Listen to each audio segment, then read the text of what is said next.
আপনার সন্তানের ডান কানে আজান বাম কানে আজান দেওয়া হয়েছে কিনা, এরপরে তাকে শিক্ষাটা দিয়েছেন কিনা, কুল হুয়াল্লাহু আহাদ আল্লাহুস সামাদ লাম ইয়ালিদ ওয়া লাম ইউলাদ ওয়া লাম ইয়াকুল লাহু কুফুয়ান আহাদ।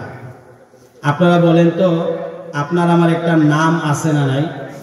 এই নামটা কে রাখছে? কথা বলে না। বাবা মাই তো রাখছে, বাবা দাদা দাদি রাখছে, নানা নানি রাখছে, একজনও তো রাখছে। আপনার নাম আমার নাম মা বাবাই রাখছে, দাদা দাদি নানা নানিরাই রাখছে। কিন্তু যে কোরআন থেকে কথা বলতেছি, বলেন এই কোরআনের নাম কে রাখছে? স্বয়ং আল্লাহ তাআলা রাখছে, বাল হুয়া কুরআনুন মাজিদ।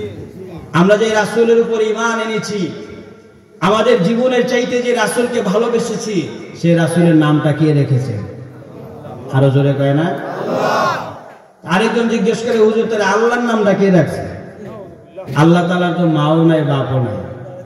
হ্যাঁ, উলামায়ে কেরাম কোরআন শরীফ পড়ে পড়ে তারা ব্যাখ্যা করেছেন, আল্লাহ তাআলার একটা নাম আছে।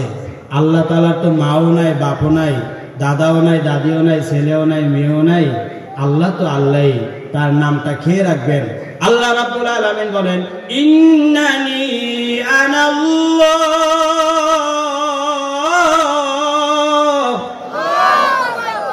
আল্লাহ তাআলা বলেন আমার নাম আল্লাহ, এটা আমি নিজেই রাখছি। একটু জোরে বলবেন না সুবহানাল্লাহ। আল্লাহ কয়জন? এই তাওহীদের শিক্ষাটা সর্বপ্রথমে কলিজার টুকরা সন্তানকে দিতে হবে। কালিমার শিক্ষা। কিসের শিক্ষা? আমাদের ছেলে মেয়েদের প্রাথমিক শিক্ষাটা হবে কোরআনের শিক্ষা। কিসের শিক্ষা? কোরআনের শিক্ষা, আল্লাহর তাওহীদের একাত্মবাদের শিক্ষা। ছেলে যখন কথা বলতে শিখে, মেয়ে যখন কথা বলতে শিখে, আমরা প্রথম বাক্যটা শিখাইব লা ইলাহা ইল্লাল্লাহ। কথা বলে লা ইলাহা ইল্লাল্লাহ মুহাম্মাদুর রাসূলুল্লাহ সাল্লাল্লাহু আলাইহি ওয়াসাল্লাম। এই কালিমার শিক্ষা হবে সন্তানদের প্রথম শিক্ষা। এরা লুকমান আলাইহিস সালাম তার ছেলেকে এক নাম্বার উপদেশ দিতেছে। সেই উপদেশ ছেলেদেরকে আমাদের দেওয়ার দরকার আছে না নাই? যদি দিতে পারতাম রে ভাই, তাহলে আজকে মাহফিলের এই দশা হইতো না। ভুলটা আমরাই করছি। কথা কয় না? ভুলটা, ছেলেকে অনেক শিক্ষিত করেছি, কিন্তু কোরআন শিখাই নাই। এই জন্য মা কি জিনিস বাবা কি জিনিস সন্তানরা বোঝে না। সোশ্যাল মিডিয়া ফেসবুকের কারণে আমরা অনেক খবর আপডেট জানি। এই যে আমার সন্তানদেরকে প্রথমে কালিমার শিক্ষা দিতে হবে, কোরআন শিক্ষা দিতে হবে। লুকমান আলাইহিস সালাম এক নাম্বার উপদেশ তার সন্তানকে দিয়েছেন, লা তুশরিক বিল্লাহ, আল্লাহর সাথে কাউকে শরীক করিও। এটা হলো শিরিক, আর শিরিক হলো সবচেয়ে বড় অপরাধ। এই অপরাধ আল্লাহ ক্ষমা করেন না। তাহলে এই ওয়াজ বাসায় গিয়ে করার দরকার আছে না নাই? আওয়াজ করেন। আছে। আমি তো কিছুটা টের পাইতেছি, এই জন্য সময় নিব না, যেহেতু আয়াত দুইটা পড়ছিলাম শেষ করে দিতেছি। শেষ করে দিব। আমার প্রাণের ভাইয়েরা, লুকমান আলাইহিস সালাম তার সন্তানদেরকে বলেছেন ইয়া বুনাইয়া।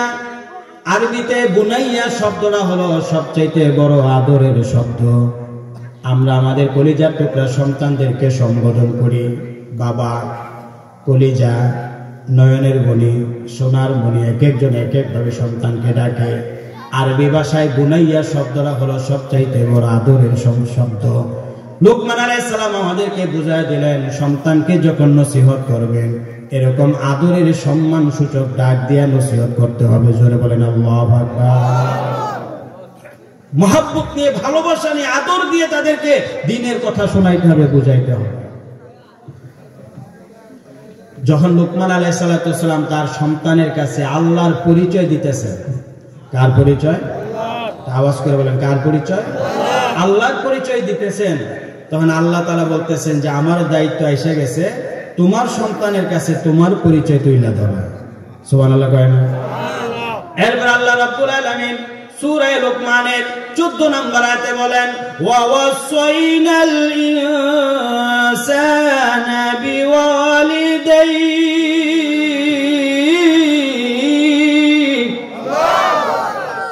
আল্লাহ তাআলা বলেন, আমি দুনিয়ার প্রত্যেকটা সন্তানকে জোর নির্দেশ দিচ্ছি তারা যেন তাদের পিতা মাতার সাথে ভালো আচরণ করে।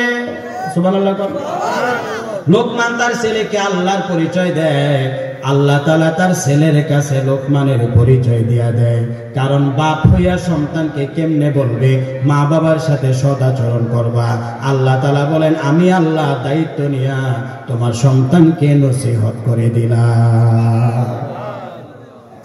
ওয়াসাইনাল ইনসানা বিওয়ালিদাইহি।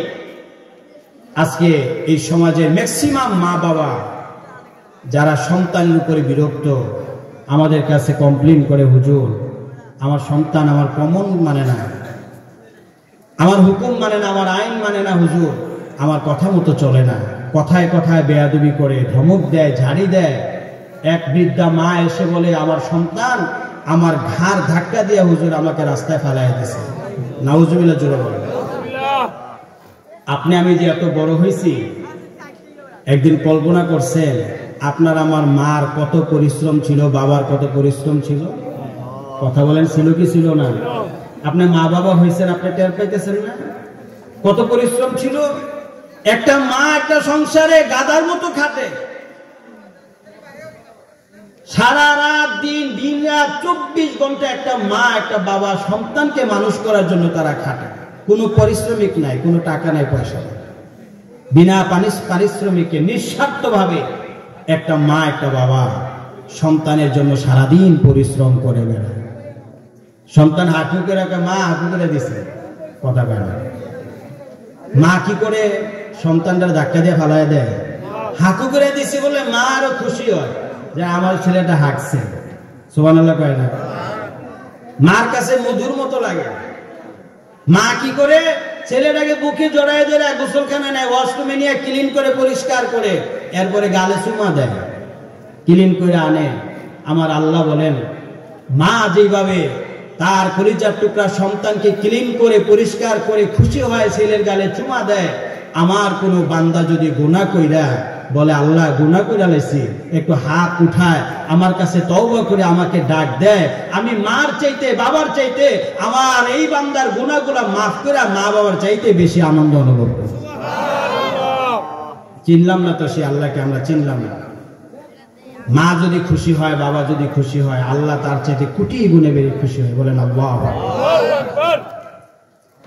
আমার প্রাণের ভাইয়েরা, ওয়াসাইনাল ইনসানা বিওয়ালিদাইহি। আল্লাহ রাব্বুল আলামিন বললেন যে আমি প্রত্যেকটা সন্তানকে নির্দেশ দিচ্ছি তারা যেন তাদের মা বাবার সাথে সদাচরণ করে। একটা মা একটা বাবা সন্তানকে কত কষ্ট করে বড় করে। ইন্ডিয়া